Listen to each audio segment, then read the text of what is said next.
Is it possible for the spirit of a living person to temporarily leave the physical body and travel to another location miles away where it can be seen and physically interact with another person? This is Mark Lyon. Welcome to the other realm. Throughout my life, I have collected true accounts left to us by those who have inadvertently crossed the invisible threshold from our world into the realm of the supernatural and returned to tell the tale. These are their stories.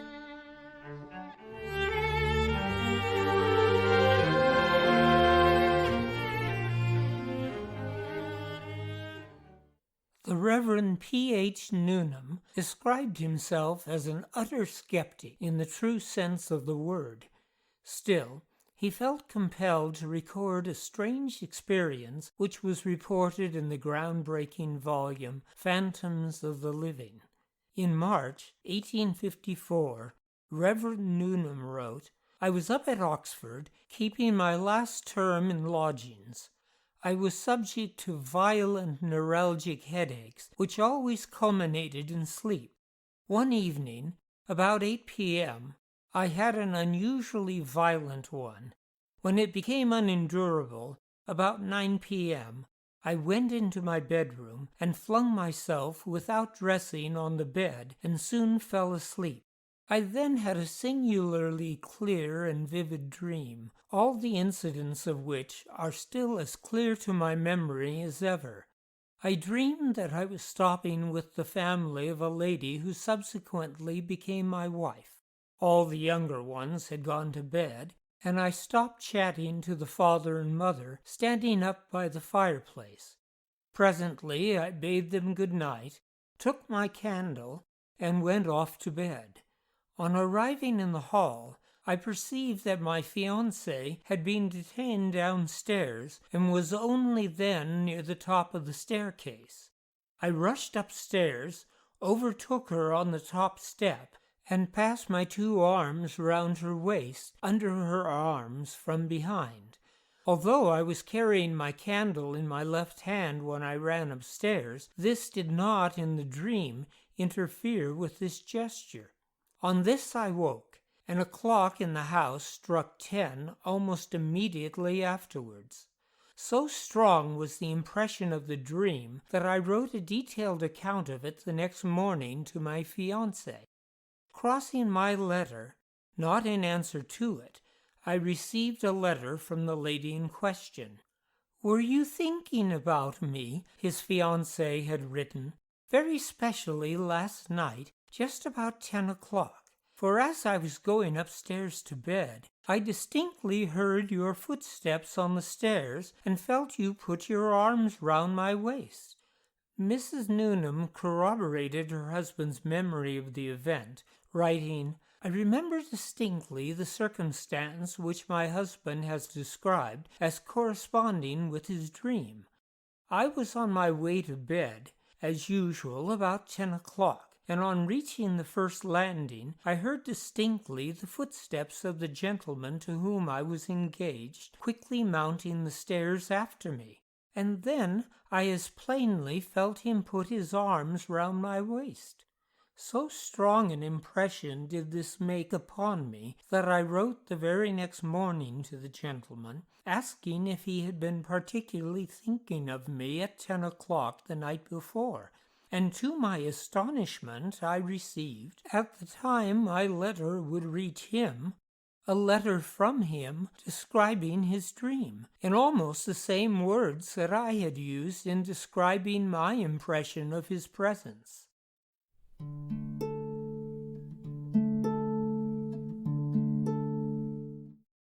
In the year 1891, an even more impressive account by a Mr. S.R. Wilmot of what was then referred to as a psychical excursion was published in the Proceedings of the Venerable Society for Psychical Research in London.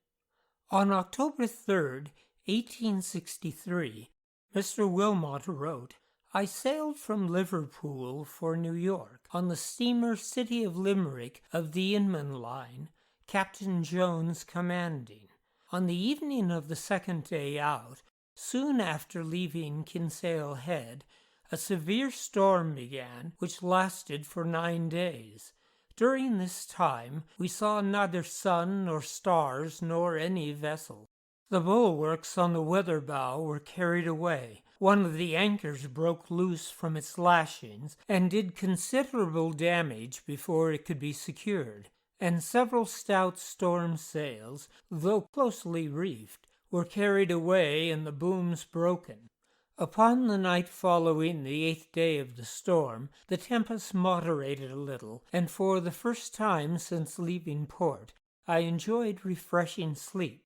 Toward morning, I dreamed that I saw my wife, whom I had left in the United States, come to the door of my stateroom, clad in her nightdress.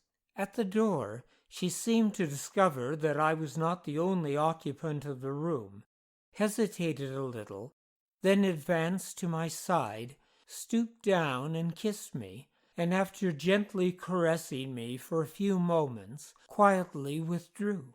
Upon waking, I was surprised to see my fellow passenger, whose berth was above mine, but not directly over it, owing to the fact that our room was at the stern of the vessel, leaning upon his elbow and looking fixedly at me.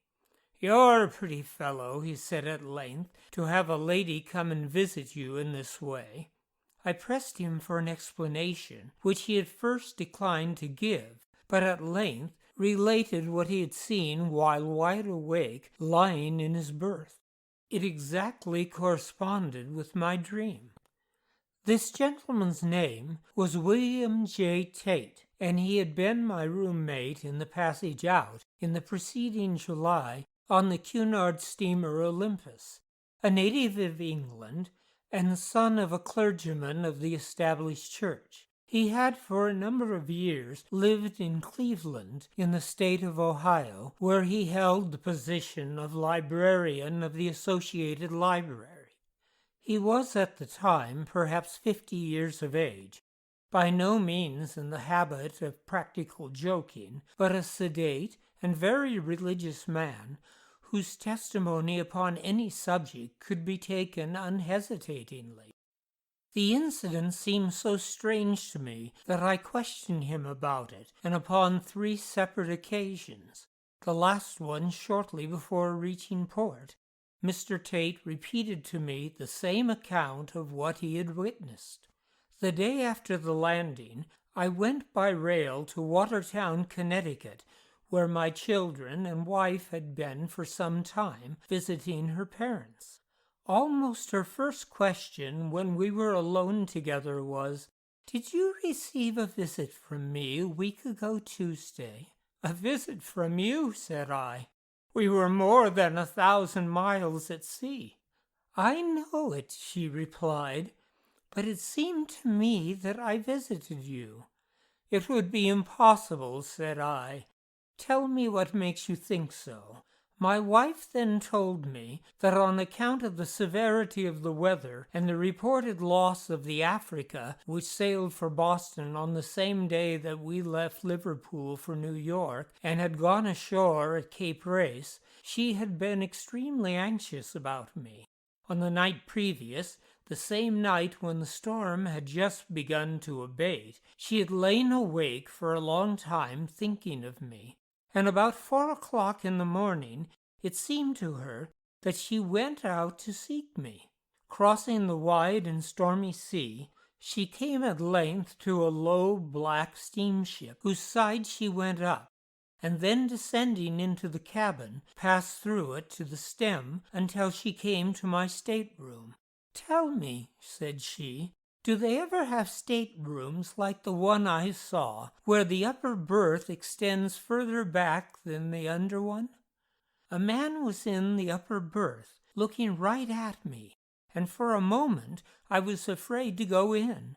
But soon I went up to the side of your berth, bent down and kissed you, and embraced you, and then went away. The description given by my wife of the steamship was correct in all particulars, though she had never seen it. I only spoke of my dream and Mr. Tate's experience to my sister, who was with me then, as I could not quite divest myself of the thought that Mr. Tate might have invented his part from witnessing something unusual in me while asleep. I did not mention these things to any but my sister till after reaching home and learning what I did from my wife. That astonished me. It almost took my breath away. Should you desire to rewrite this and have me sign my name in ink, I will willingly do so, and my wife will add hers to the correctness of her dream. Mr. Wilmot's sister backed up the validity of her brother's account with the following statement sent to the Society for Psychical Research. In regard to my brother's strange experience on our homeward voyage in the Limerick, I remember Mr. Tate asking me one morning, when assisting me to the breakfast table, for the cyclone was raging fearfully, if I had been in last night to see my brother, and my astonishment at the question, as he shared the same stateroom. At my "No, why?" he said he saw some woman in white who went up to my brother, who was too seasick to leave his berth for several days. I soon went in to see my brother, who told me that Mr. Tate had wondered at my coming in to see him, and I think he said he had dreamed of seeing his wife there. But in the imminent danger that loomed over us, I did not fix my mind on thereafter conversations.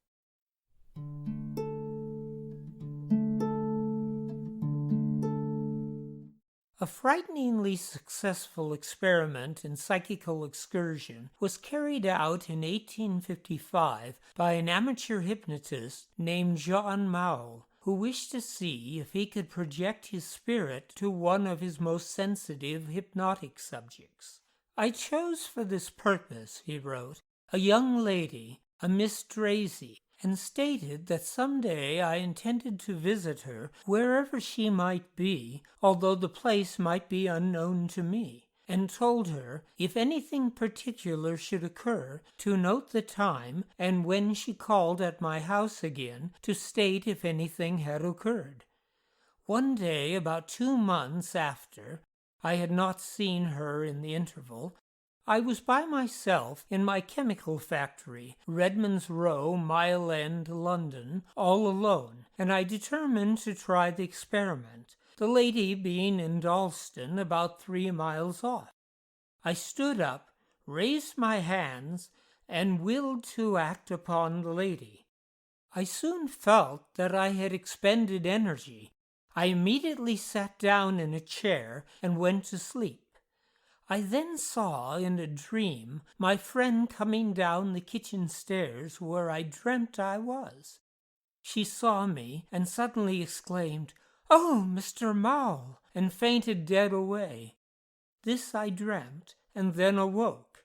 I thought very little about it, supposing I'd had an ordinary dream. But about 3 weeks after, she came to my house and related to my wife the singular occurrence of her seeing me sitting in the kitchen where she then was, and that she fainted away and nearly dropped some dishes she had in her hands. All this I saw exactly in my dream, so that I described the kitchen furniture and where I sat as perfectly as if I had been there, though I had never been in the house. I gave many details, and she said, 'It is just as if you had been there.' After this, she made me promise that I would never do it again, as she would never feel happy with the idea of me appearing to her.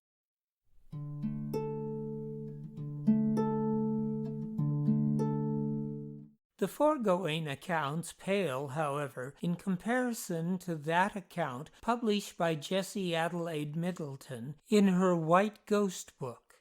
The following story, Miss Middleton recalled, was related to me by Mrs. Charles Mossop of Peterborough Road, Harrow-on-the-Hill, who has kindly given me permission to use her name and address and vouches for its authenticity. The events related in it happened to a friend of hers, an officer of high rank in the army, and whose name is well known to me and to the public in general. Here is the story. A young cadet of 19, having completed his course at the Royal Military Academy and being appointed to the Royal Engineers, was spending a few days in London before joining. One night he made up his mind to go to some place of amusement, and putting on his dress clothes, called a hansom and drove to a music hall in the West End. During the evening, an elderly gentleman of extremely aristocratic appearance entered into conversation with him and took considerable interest in his account of himself and his hopes and ambitions. The boy frankly told the stranger that he wanted to see a little life before he went abroad, and the latter offered to be a cicerone for the night and introduce him to places to which he could not otherwise hope to be admitted. Delighted at the prospect, and fascinated by the older man's charm and conversation, the boy gratefully accepted the invitation, and they went off to supper at one of the best restaurants. After supper, at which the boy drank only lemon squash, they went on to several gambling dens and nightclubs, at some of which it was necessary to give a password, and everywhere the man was received and treated with the utmost deference. They did not actually join in any of the doings at the places they visited, but both, being particularly refined and fastidious, preferred to play the part of lookers-on. Towards 3 o'clock in the morning, the man asked the boy where he was staying, and hearing that it was in a direction that would not take him out of his way, suggested that they should walk together to St. James Square, where the speaker lived. It was a very fine night in summer, and the cool air, after the hot, vitiated atmosphere of the nightclubs, was deliciously fresh.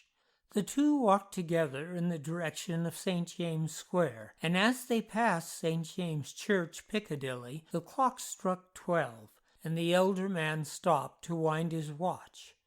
They walked down a side street into St. James Square, and at the door of one of the large houses in the square, the stranger took out his latchkey and said good night, adding that he hoped the boy had had a pleasant evening. With profuse thanks for his kindness, the boy asked permission to call with his father the next day, saying he was sure his father would like to thank him in person.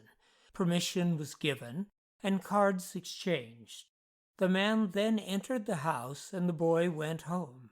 The next day he told his father what had happened, and they arranged to call at a house in St. James Square that afternoon. When they did so, the door was opened by a butler who seemed much distressed. After some conversation, the butler told them that his master had died at 3:15 that morning, and that he had been bedridden for 4 months previously, and unconscious for 12 hours before his death. The boy, being unable to believe the story, asked the butler to show him a photograph of his master, which he did, and the boy instantly recognized it. The owner of the house had been a man well known in society, and his funeral, a few days later, was attended by a large number of members of the fashionable world.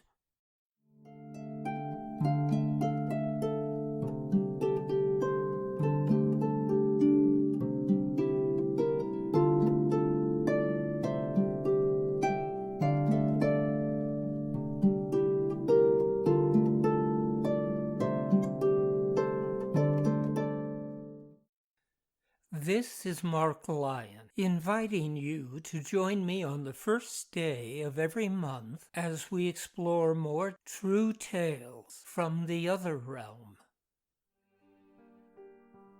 The Other Realm is a production of Wind Whistle Theater. Our music was composed by Dan Heflin. Support for The Other Realm has been provided by HauntedIsles.com, offering private and small group tours of haunted Britain and Ireland, and by Heftone Studios, producers of Phantoms of the Holbrook, a docudrama relating true events occurring at what well may be the most haunted hotel in the entire world, and Nadelei, a modern retelling of the German legend of the Lorelei, and by Windwhistle Press, publishers of Jessie Adelaide Middleton's classic trilogy of true tales of the supernatural, The White Ghost Book, The Grey Ghost Book, and its sequel, Another Grey Ghost Book, and Leap Castle, The House of Horrors, by Mildred Darby, and San Francisco Ghosts by Mark Lyon.